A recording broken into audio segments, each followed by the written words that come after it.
म्हणजे तिथे भैरवनाथ मंदिर तिथे नाही 2-3 वडाचे झाड आहेत तिथं बरोबर, ना तो हा. टेम्पो थांबला. थांबला होता आणि तेवढ्यात ती माझ्या मित्राला जाग आली म्हणून त्यांनी पाणी त्या बॉटलमध्ये पाणी होतं त्यांनी शिंपडलं आणि आम्ही दोघं पळून आलो तिथनं. पळून आला तिथनं. Very good very good.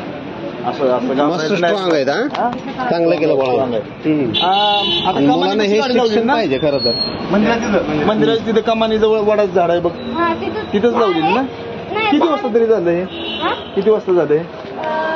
साधारण 5:30ला 5:30-6 हा मग मी रेग्युलर 6ला सुटतो तर हा. एक 10-20 मिनिटाचा डिफरन्स झाला की मी घरातून क्लासला यायला बरं. तर नेहमी मुलं इथं खाली वगैरे बोलत उभी राहतात नेहमी हा, हा. तर आम्ही काय म्हटलं की इथं तिथं नाही का खेळत असतील वॉट एव्हर मग ते बरोबर, ह्याचा हा. मित्र आहे ना आपण त्याच्या नाही पार्किंगला सहज. बघितलं तिकडं तिकडे ह्या एरियात सगळे बघितले सीसीटीव्ही तिथं आहेत ते